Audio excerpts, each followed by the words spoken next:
Yamunatira Banachari Yamunatira Yamunatira Banachari Yamunatira Jaya Radha Madhava Kunja Bihari Jaya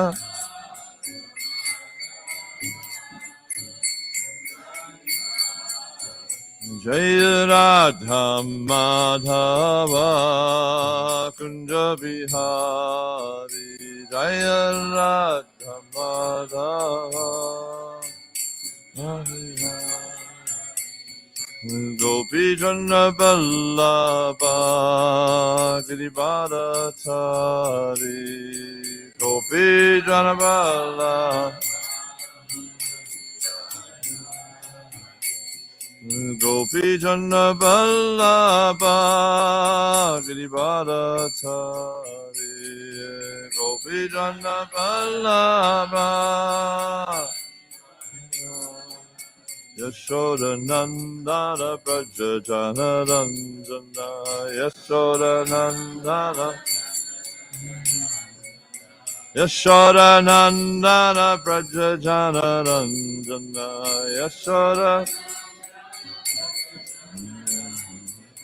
Yamunatira Banachari Yamunatira Banachari Yamunatira Banachari Yamunatira Jaya Radha Madhava Kunja Bihari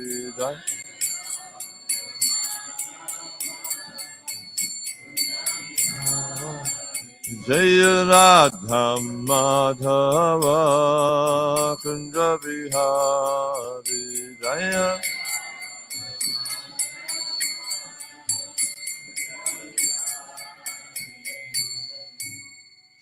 Jai Nitya Vishnu Vishnu Pada Paramahamsa Parivrajaka Ashto Tarasata Shri Srimad, His Divine Grace of High Chananada Vinda Bhaktivinoda Swami Srila Prabhupada Ki, ISKCON DBT Founder Acharya, save the whole world Srila Prabhupada Ki, Jai Nitya Vishnu Vishnu Pada Paramahamsa Parivrajaka Acharya Ashto Tarasata Shri Srimad, His Divine Grace of Bhakti Siddhanta Saraswati Thakur Maharaj Ki, Ananta Koti Vaishnavinda Ki, Nama Acharya Sarai Dastakur Ki, Prem se Gaur Shri Krishna Chaitanya Prabhu Nityananda Shri Advaita Gadadhara Sita Gaura Bhaktivinoda Ki, Sri Sri Radha Krishna Gaura Shama Kund Radha Kund Giri Govardhana Ki, Braj Bhumi Shivindama Dama Ki, Navadip Mayapur Dama Ki, Purusham Chetra Jagannath Puri Dama Ki, Ganga Mai Ki, Jamuna Mai Ki, Bhakti Devi Ki, Tulasi Maharani Ki, Sama Veta Bhaktivinoda Ki, Jai Nitai Gaur Premanandi.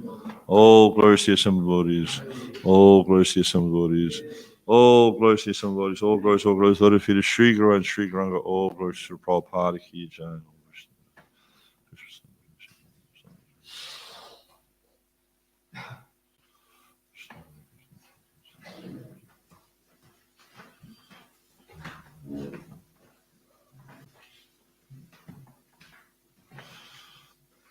Om Namo Bhagavate Vasudevaya. Om Namo Bhagavate Vasudevaya. Om Namo Bhagavate Vasudevaya.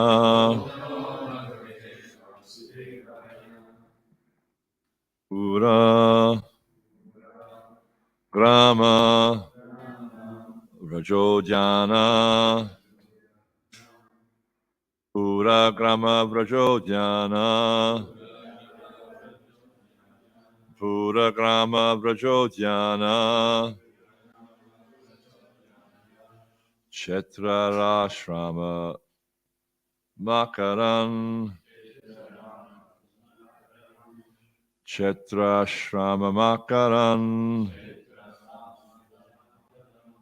Purograma Brajodhyana. Chetra Shama Maka Chetra hang on. Chetra Arama, not Ashram, sorry. Chetra Arama Akaran. It's actually 4 words put together, so it's a bit complicated. Keta Karvata Goshangs Cha Keta Karvata Goshangs Cha Keta Karvata Goshangs Cha Dadahu Patanani Cha Dadahu Patanani Cha Dadahu Patanani Cha Keta Karvata Goshangs Cha Dadahu Patanani Cha Pura Grama Brajodhyana Kshetrarama Shramakaran Keta Karvata Goshangs Cha Dadahu Patanani Cha Pura Grama Brajodhyana Kshetrarama Shramakaran Keta Karvata Goshangs Cha Dadahu Patanani Cha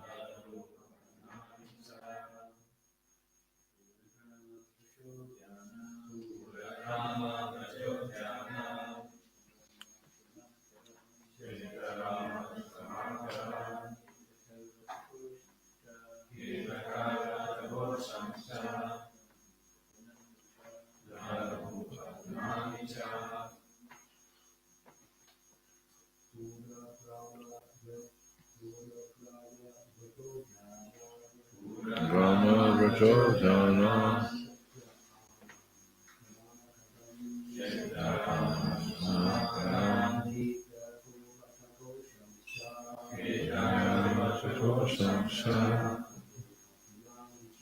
Dadahu Patanani Cha Vaishnavis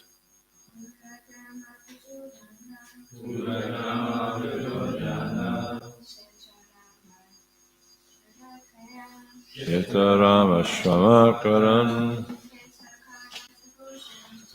Yetakaravata Goshangs Cha Dadahu Patanani Cha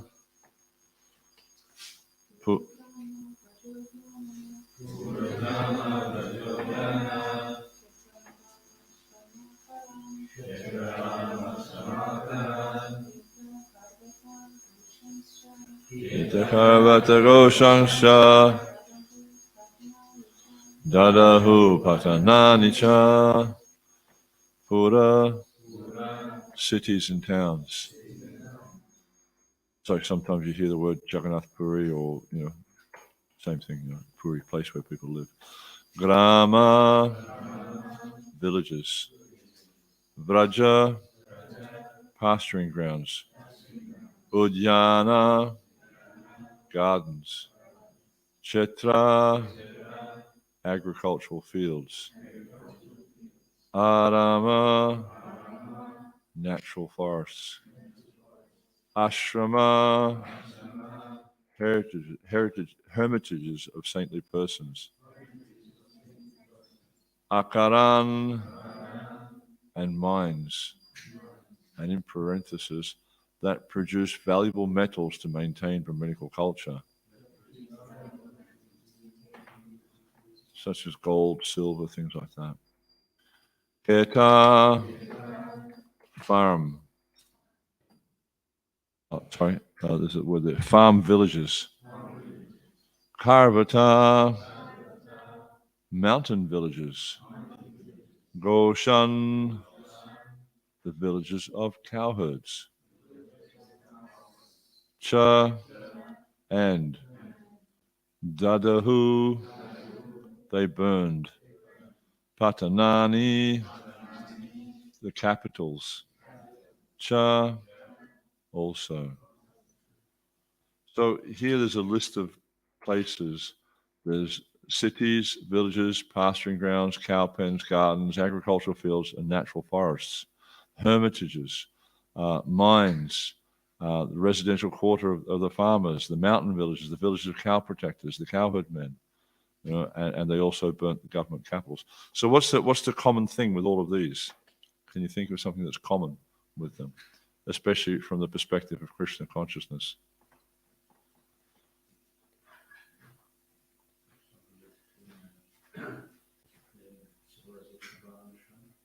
Civilization of Varnashram. And what's the purpose of Varnashram? That's part of it, but what's the real purpose of it?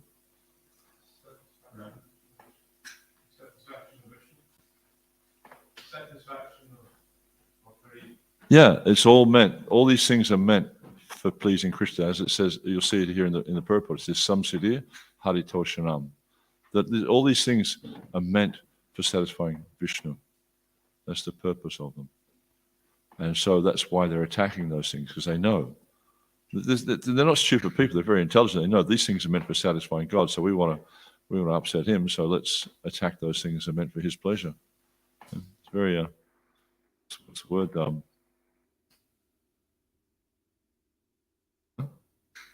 Vengeful and they're really they're out to get Vishnu, whatever they can do, because Vishnu's killed their Hiranyakashipu's brother, and so that whatever they can do to upset him, that's what they want to do. Whatever they can do to stamp him out and exterminate him, and kill all those people who are supporting him. So that they're trying to undermine Brahminical culture. They're trying to undermine cow protection. They're trying to undermine the whole social fabric. Because the social fabric, especially in this time, is set up for the purpose of pleasing Vishnu. It's all focused on serving Vishnu, and so that's their endeavor, is to just stomp this out. What did Bhaktivinoda Thakur? There was one time there was a village, because Bhaktivinoda Thakur he owned some villages, and one time there was a saintly person visited the village, and he wasn't received at all. Not even wasn't received properly. He wasn't received at all. And this came to Bhaktivinoda Thakur's attention. And then he said that, I can't remember the exact phrase. You know this story, Melly? He said he would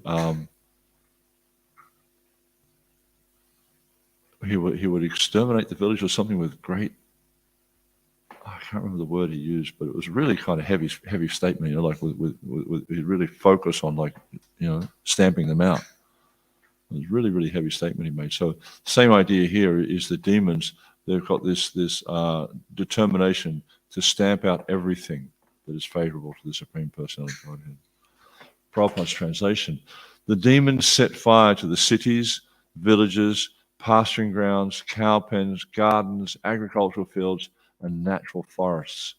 They burned the hermitages of the saintly persons, the important mines that produce valuable metals, the residential quarters of the agriculturalists, the mountain villages, and the villages of the cow protectors, the cowherd men. They also burned the government capitals. Responsibly, please. The demons set fire to the cities, villages, pasturing grounds, cow pens, gardens, agricultural fields, and natural forests. They burned the hermitages of the saintly persons,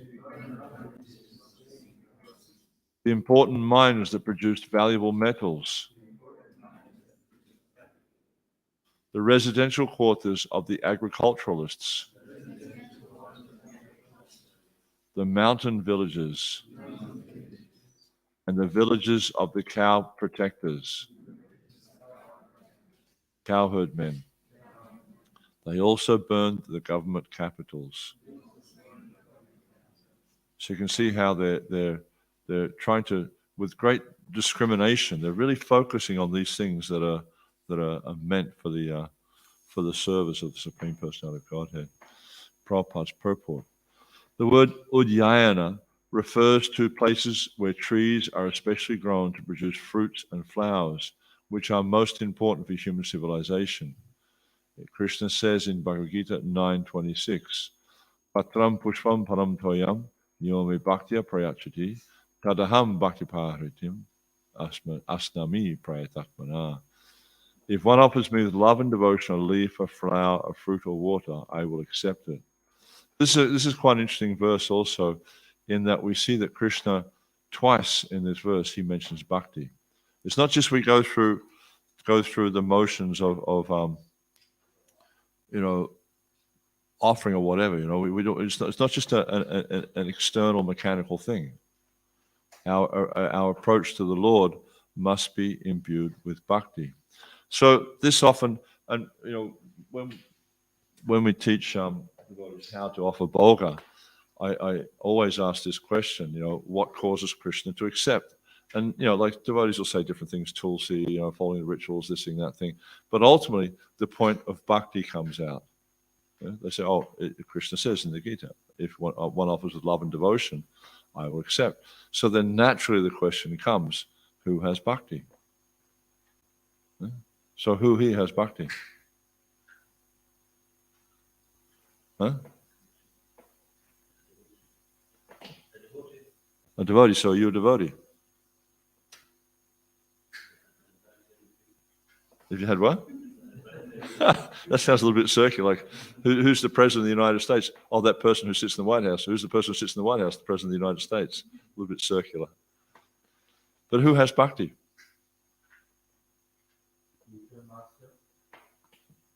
So then maybe he should do the offering. Huh? Who has bhakti? I would say that anyone who's following the rules of devotional service has bhakti. Yeah. And actually, because we're following this process of devotional service under the guidance of the authorities, under the guidance of the spiritual master, under the guidance of scriptures, we have bhakti.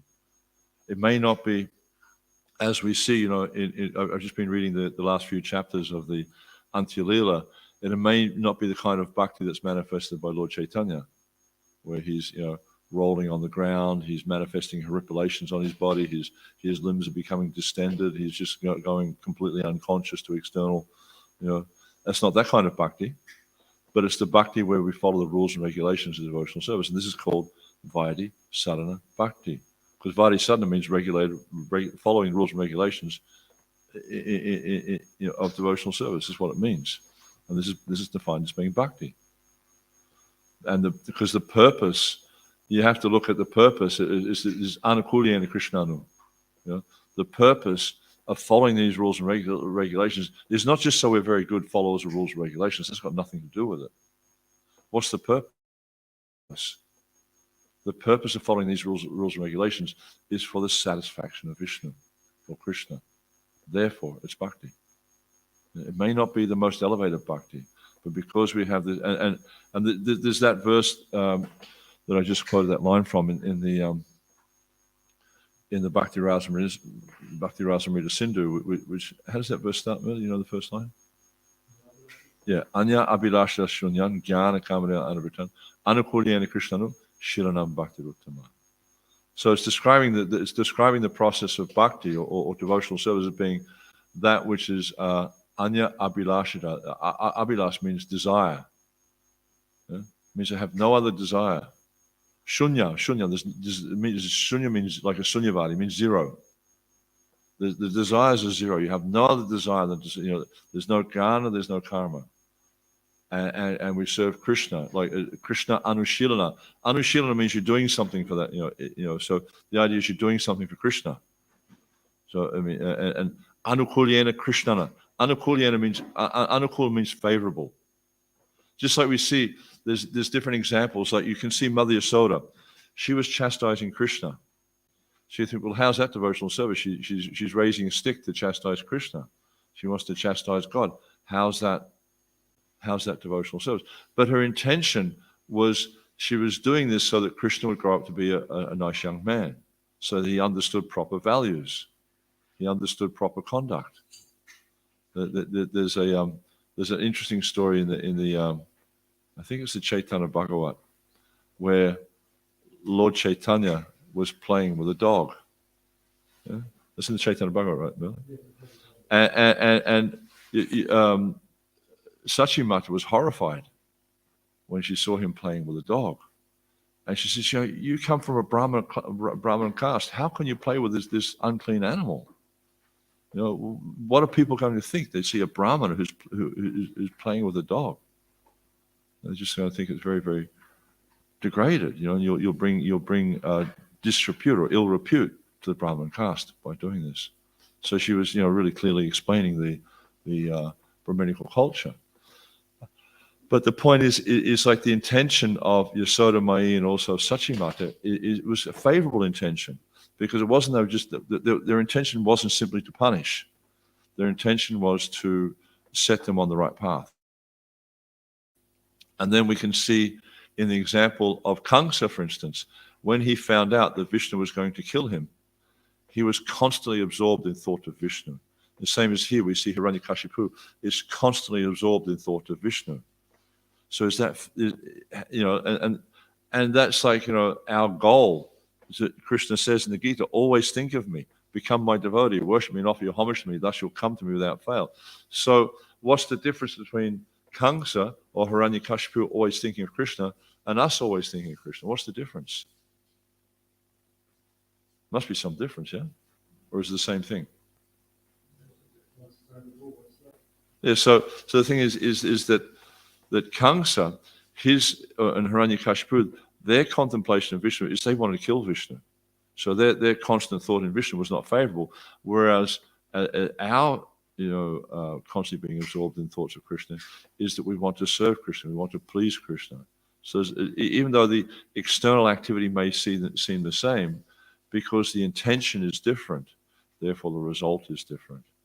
And this is a very important element in the process of bhakti, is the intention of the person who's doing the activity.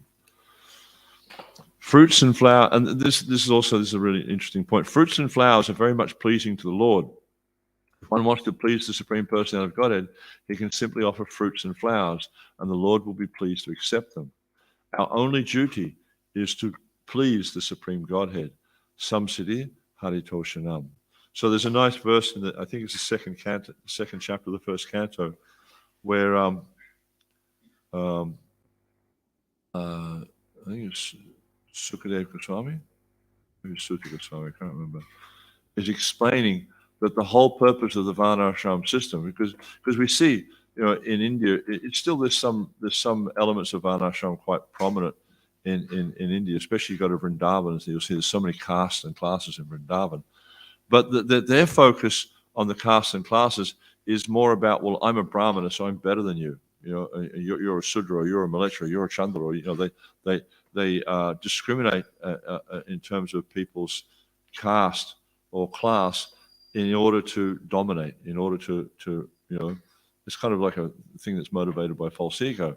But the point that's being made in the Bhagavatam is that the whole idea of Varnashram is to please Krishna.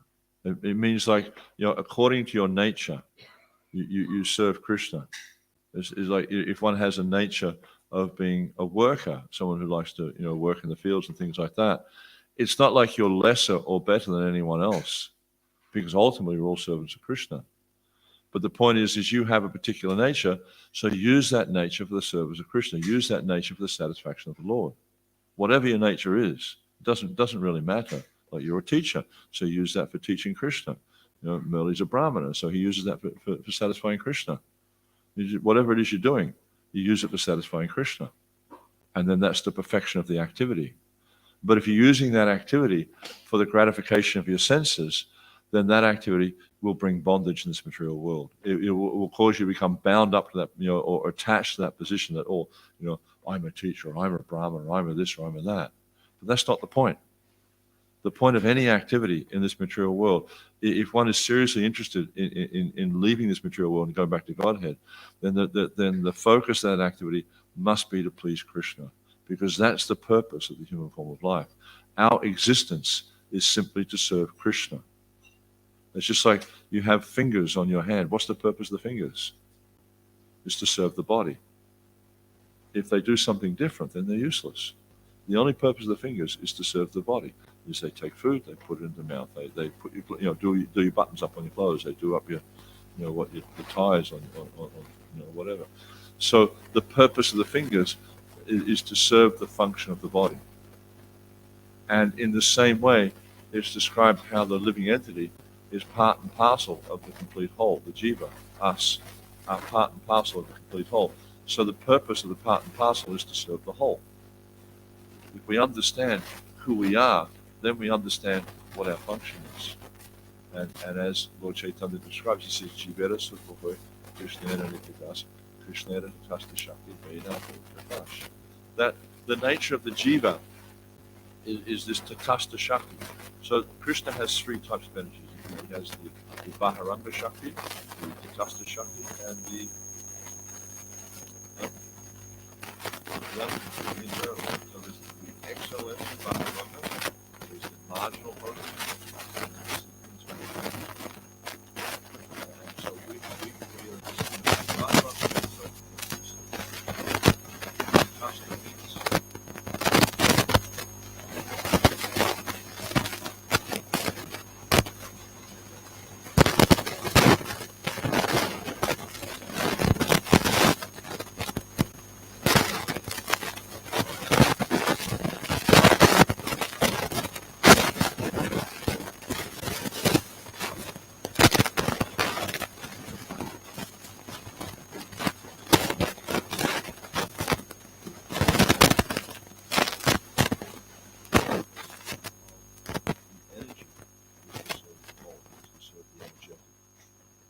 that's our situation.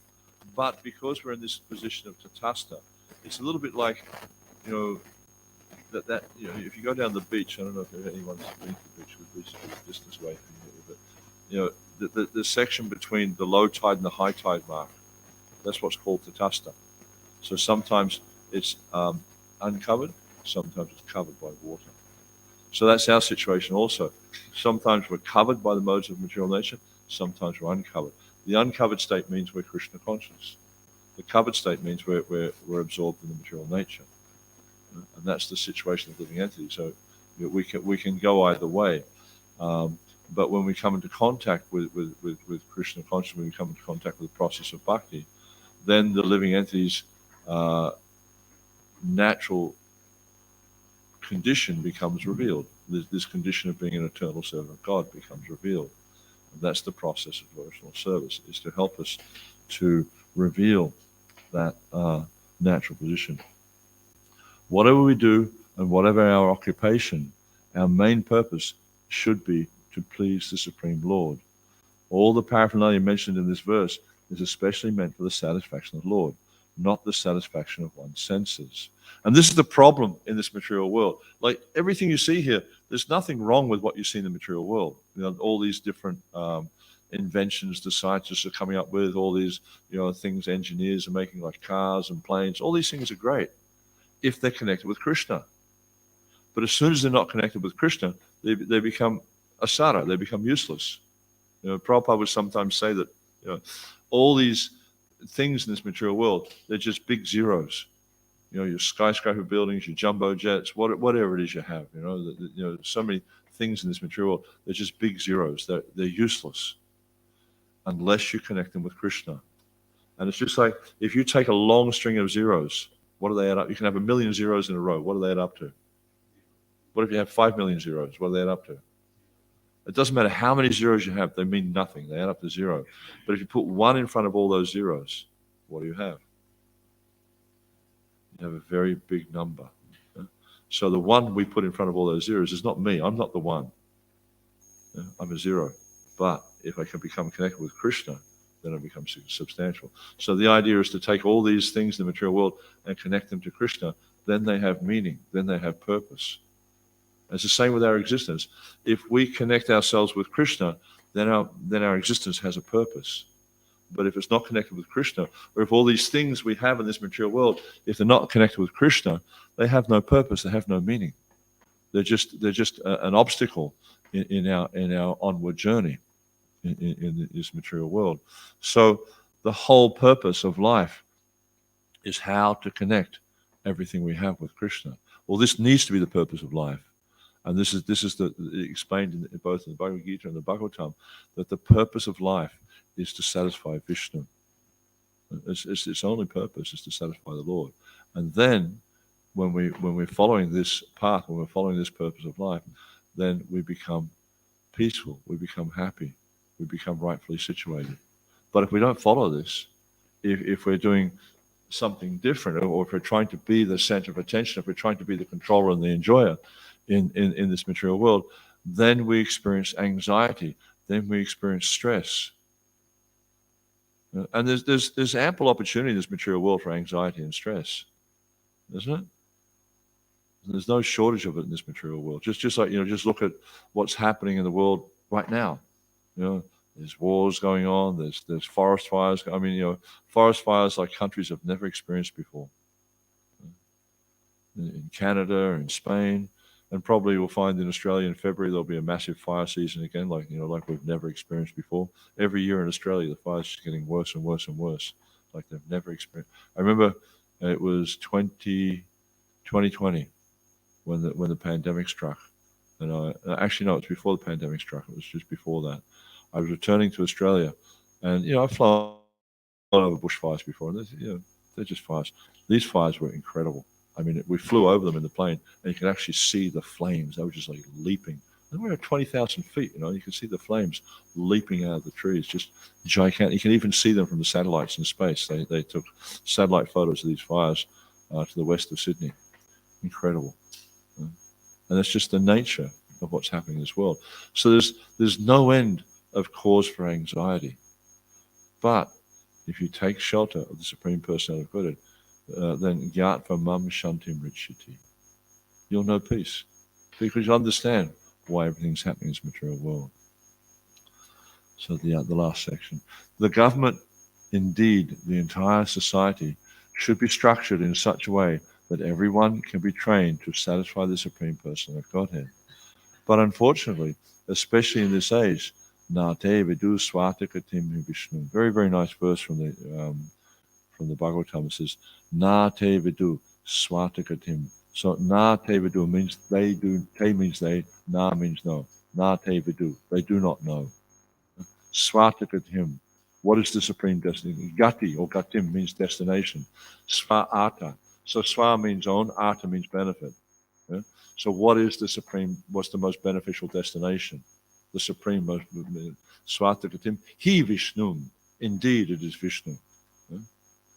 Durashaya ye bahirata manana, andaya tanda upanina te pisha tantram urudamni badha. Urudamni badha, bound up, urudamni means very strong ropes. They're bound up by these very strong ropes in this material world. Why? Because they're trying to enjoy their senses. The living entity in this world thinks they're liberated, thinks that there's a nice verse in the 10th canto where it talks about this, vimukta manina, how they're thinking, because of their so-called religious practices, that actually they're liberated. They're thinking they're very, very elevated. They're thinking they're very advanced. But avishuddha buddhaya, because their intelligence is impure, because their intelligence is contaminated by the modes of material nature, they're thinking erroneously that they're liberated, and they're advanced in the spiritual path. But actually, one whose endeavor is to pursue sense gratification is just bewildered about the goal of life. If you listen to the advertisements that go on this day and age, they'll tell you the goal of life is to have, an Arnold Clark car. I was asking a doctor about this yesterday, because they're seeing everywhere. I'm seeing this sticker, Arnold Clark. I said, what's that about? They saw they're a car yard, and people buy cars from them. And you see them all over the place, So they might be thinking that's the goal of life. In order to have a nice house in Glasgow, a 2-story house in Glasgow, they might be thinking that's the goal of life. But these things are temporary. They come and go. Everything in this material world is temporary. It has a beginning, it has an end. But the process of bhakti is eternal. The relationship with the living entity, with the Supreme Personality of God, is eternal. So why put all our energy into trying to expand temporary things, trying to maintain or hold on to temporary things. You can't. Just like I had an experience last night. I have this woolen zip-up jacket, and I came in about 9:30. I think we got back last night, and I was walking down the passageway in the dark, and then I put the key into the door, and somehow or other there's two keys, and one key's got a sharp end, and it stuck itself into my jacket and made a hole. And I was, oh God, I made a hole in my jacket, But then I started to think, well, but it's a temporary thing. Why get attached to these temporary things that they come and they go? But the self is eternal. The body's not eternal. The body's temporary. And anyone who's past 50 or 60 years old really starts to get a sense of how temporary the body is, because it's falling apart right before your very eyes. Like now, this is just fuzzy lines to me. 20 years ago, the book could have been sitting on Prabhupada's Vyasasana. I could have read it from here because I had very good eyes, but now the eyes are falling apart. My hearing's like a doctor was talking to me last night, and every second thing he said, I said, "What was that? What was that?" My hearing's going, and it's like, so it's just, you can really get this perception as you get older of how the body is so temporary. But when you're in your 20s and your teens and stuff like that, you're kind of like, yeah, I'm going to live forever. I'm indestructible. And I remember the first time I started to drive a car, I drove the car like I thought I was indestructible. But after a few, I came unstuck a few times. I started to realize, this is dangerous. I have to be careful here.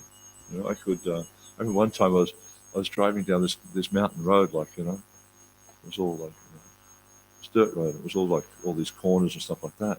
And at one point I lost it, and the car went zooming around the corner sideways, and then started to shoot over this cliff. It was like you see in the movies, like the car was there with its wheels hanging over the cliff.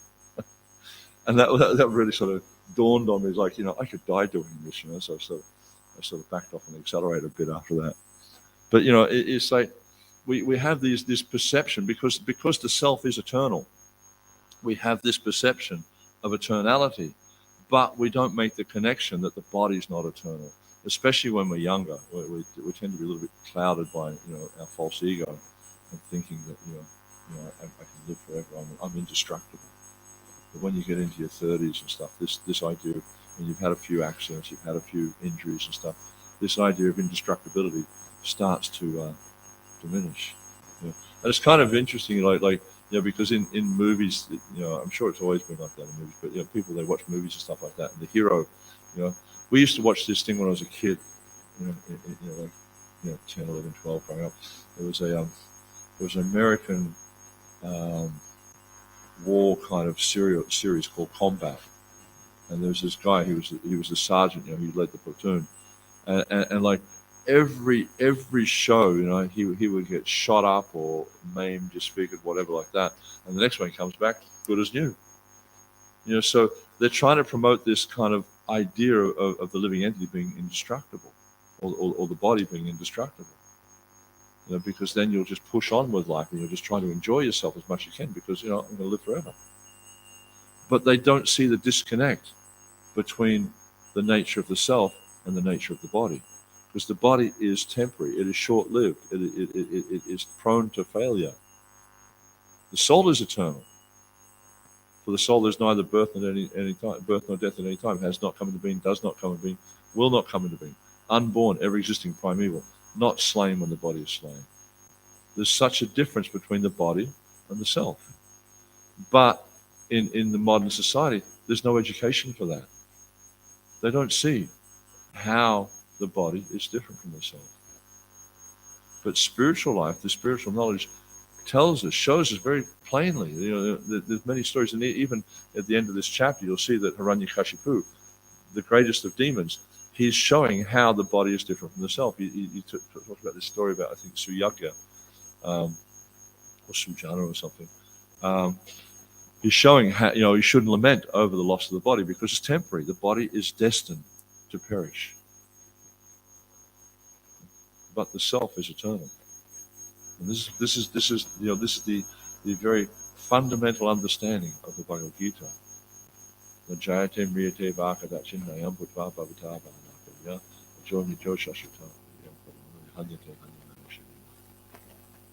There's neither birth nor death for the body, for the self. It's the body that it's the body that dies.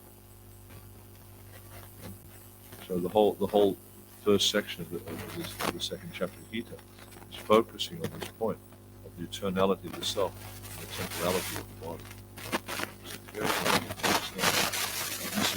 This is the point that's being made here, is that whatever we have, whatever facility we have in this material world, should be used for the satisfaction of Krishna. In all our actions, in all our thoughts, in all our words, in all our deeds, we should use these things for the satisfaction of Krishna. And it's easy to do that when things are going, when the sailing is smooth. But when things become a little bit difficult, that's when it becomes challenging. But there's an interesting prayer in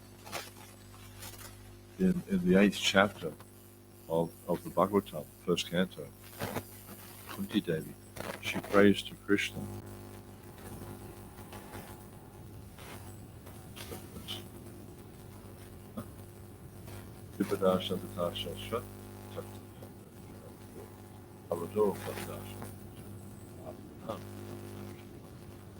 Saying, because the Pandavas went through so many different calamities. They were in the house of black, and it was set on fire.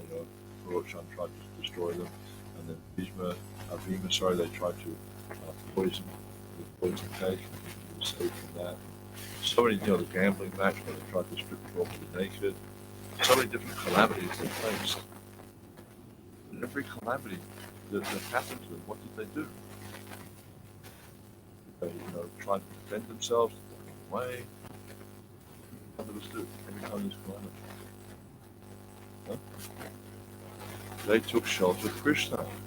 It's the point that Kunti makes. She says, Shantanu, let the calamities, let them come again and again and again. I don't mind. Why? Because when the calamities come, that's the nature of a devotee. As soon as a calamity comes, the devotee thinks of Krishna. What would Krishna want me to do in this circumstance? What is the thing that's most pleasing to Krishna in this circumstance? It's like you see with the Pandavas on the battle of Kurukshetra. They're always contemplating what would Krishna want, or not just on the Kurukshetra, but any situation in life. They're always thinking, what would Krishna want? How can I please Krishna? Favorable or unfavorable? So she's thinking that whenever there's a calamity, then I think of you. And when I think of you, Apuna Bhavadashana.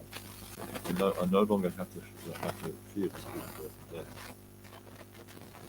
So this is when we're always absorbed in thinking of Krishna, we don't have to fear anything, not just rebirth and death. We don't have to fear anything that's material, because we know that this constant remembrance of Krishna, I'm always perfectly situated.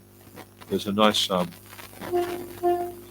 verse from Lord Shiva where he's explaining to Parvati the story. I think it's the 6th canto where Chitraketu was laughing at the situation of Parvati. She was laughing what she was making, and all these sages asking what she had questions. So he thought that was very interesting. So he laughed, and Parvati got really upset first. And then he came down and got off his chariot.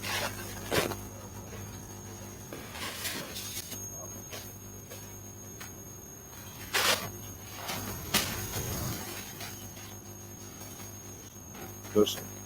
And so she explains it. Samarayana Parasa. Swaga.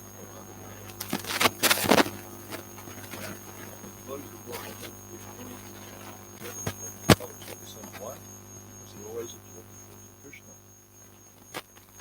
So they don't really experience, just like we see Prahlad Maharaj, and we'll see in this chapter here, how Prahlad Maharaj is tormented by his father. There's so many horrible ways.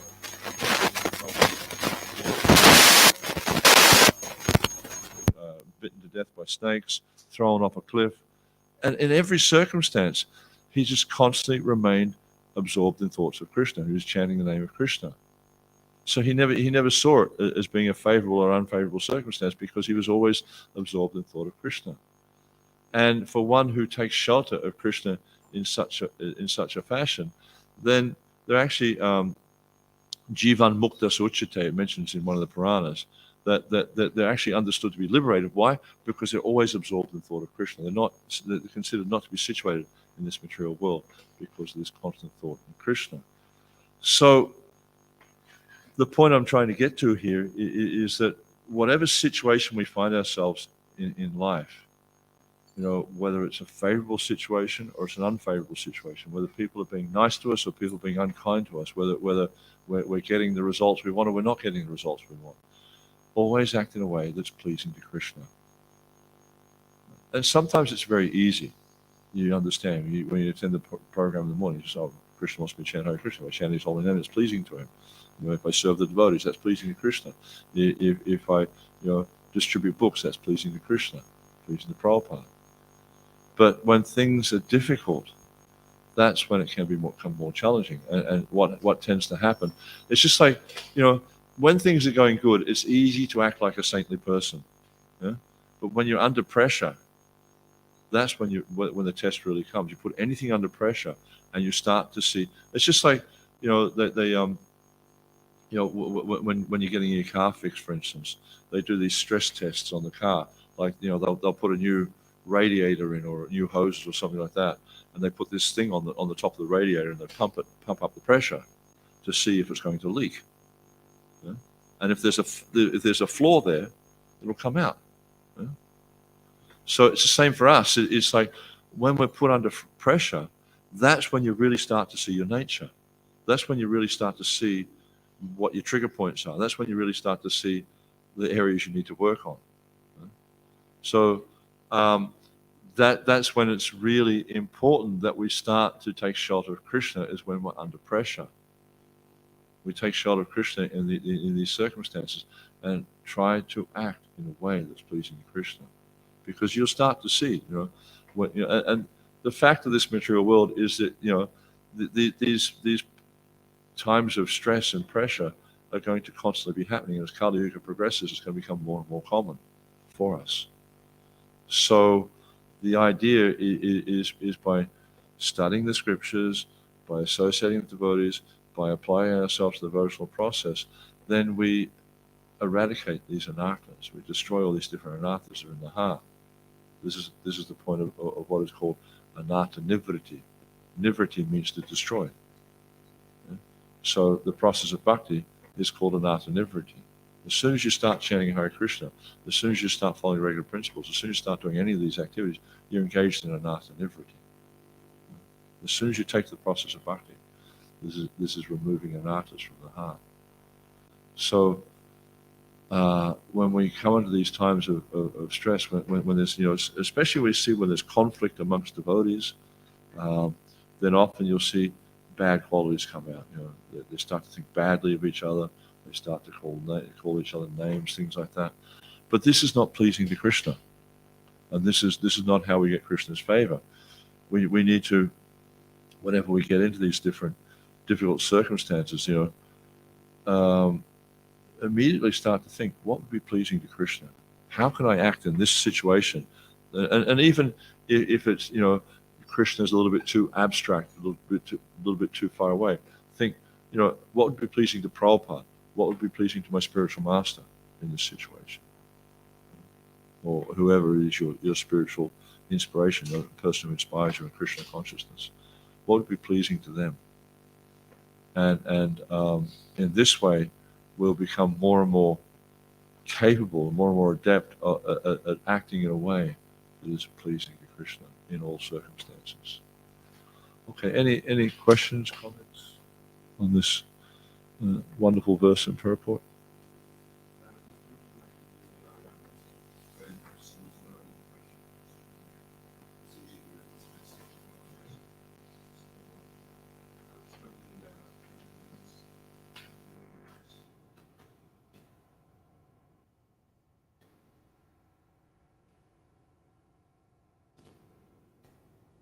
Not quite here, but maybe a little bit louder.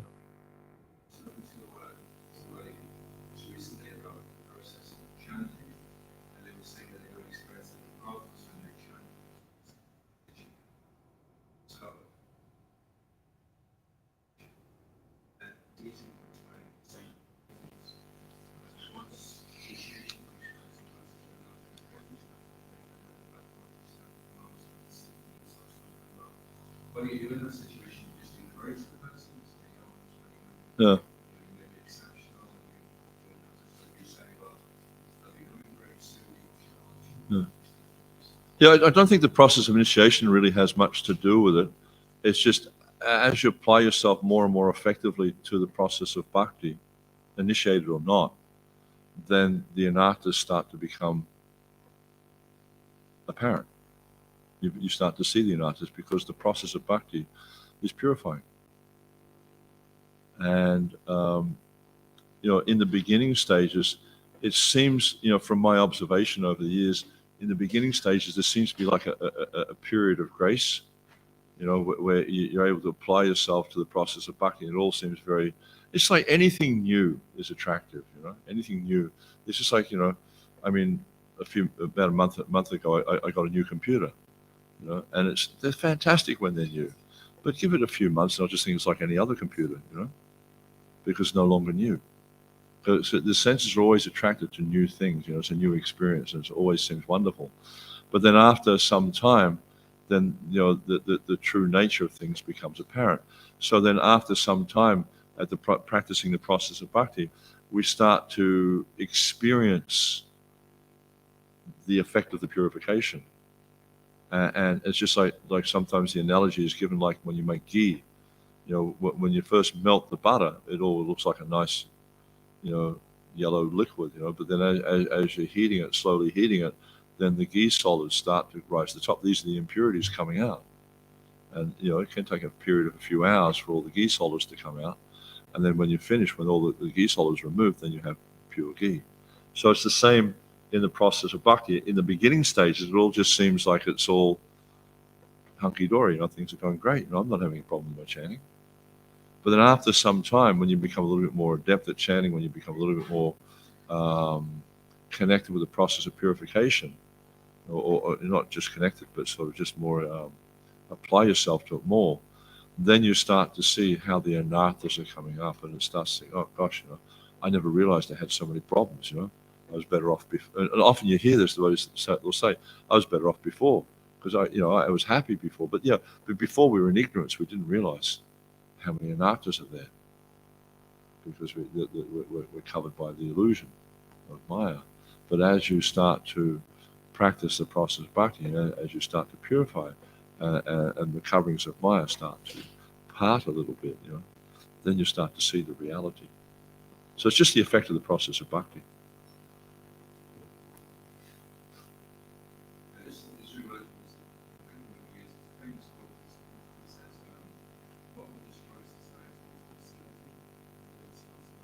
Is what? Docility.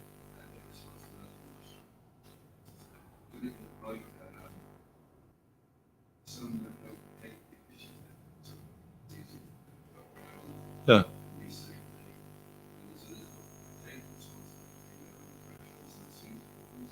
Yeah. But you'll see, like saintly persons are those who seriously apply themselves to the process of bhakti, and which means the purification process. That's a saintly person. They may not be perfect, and often you'll see that saintly persons seem to have different anarthas, but they're seriously applying themselves to the process of bhakti.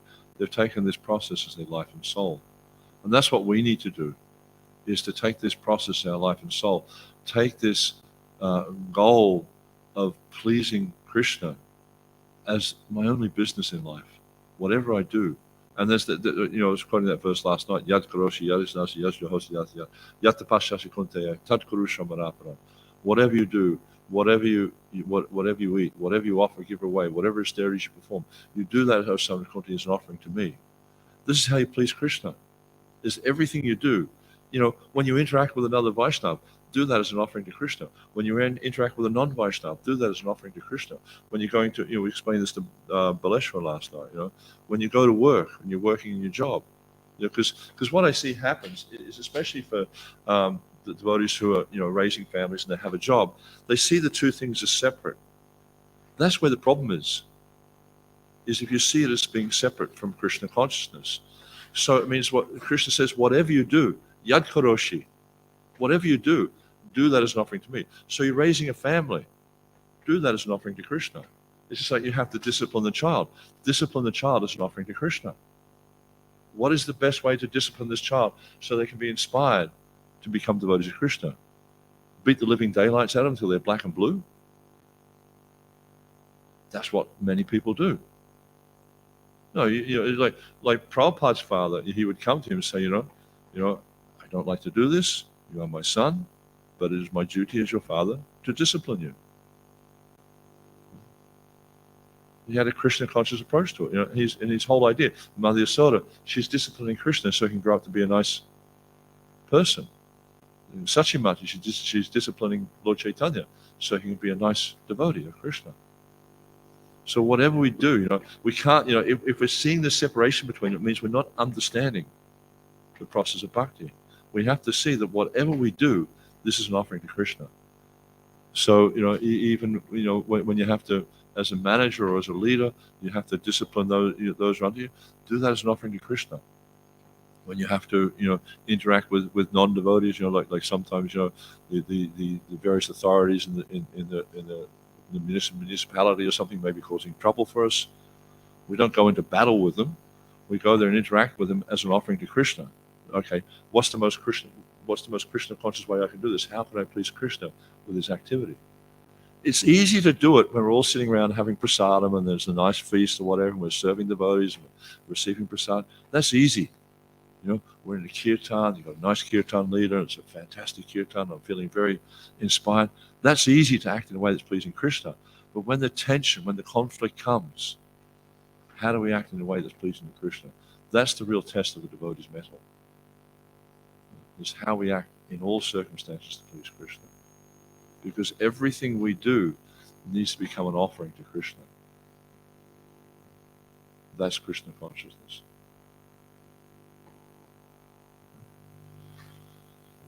Anything else?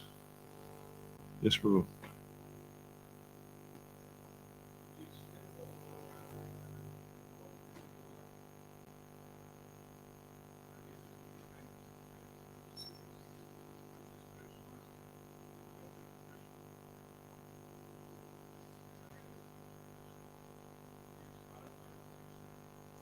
Yeah. If we look at the philosophy of Krishna consciousness, especially, you can look at, say, the prayers of Vishwanath Chakravarti Thakur, for instance. He says, Kintu Prabhu ya priya eva tasya. So the Guru, he's very priya, he's very dear to Krishna. So we may not be so dear to Krishna. To some extent we are. But the spiritual master is very dear to Krishna. Why? Because he's given his life. Prabhupada explains, because he's given his life to canvas on Krishna's behalf. So that person's dear. So the system we follow in ISKCON, in Gaudiya Vaishnava Sampradaya, is we offer to our Guru, who then offers it to his Guru, who then offers it to his Guru, who then offers to his Guru, etc., etc., etc. So it gets back to Lord Chaitanya. It's offered to Lord Chaitanya. Lord Chaitanya offers to Radharani. Radharani offers to Krishna. If Radharani offers to Krishna, you think Krishna will say no? So if you follow the parampara, because we come in the parampara, our only connection with Krishna is through the parampara. So the notion of trying to offer to Krishna directly, it's just not. It's not sound. It's not a sound concept. We come in the parampara.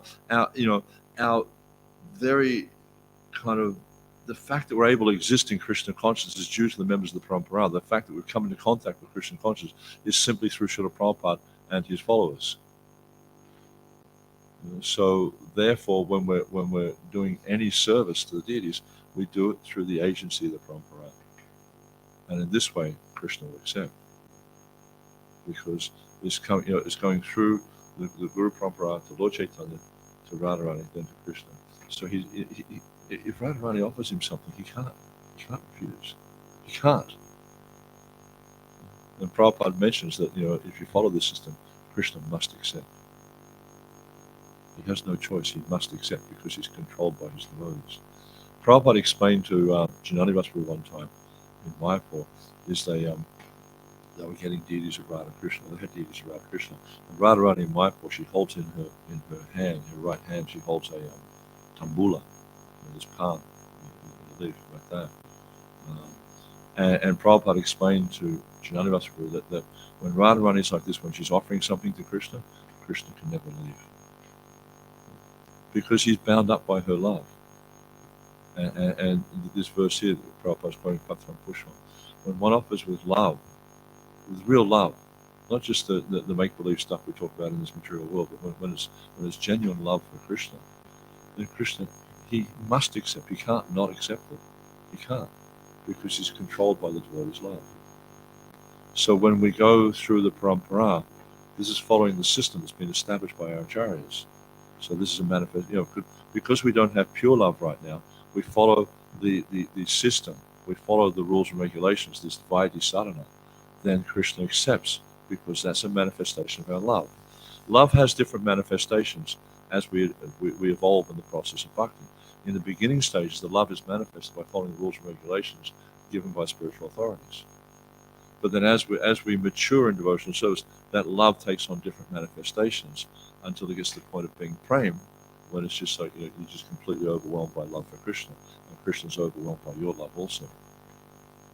He can't control himself. He can't, he's just completely controlled by the devotee at that stage. So, yeah.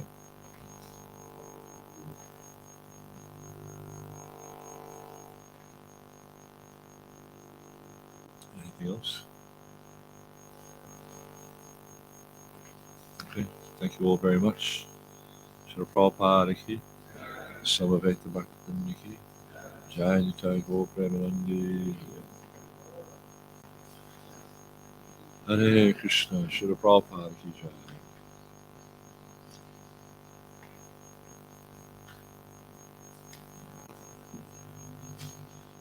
Hare Krishna.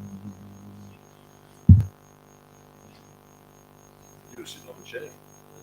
You were sitting on the chair.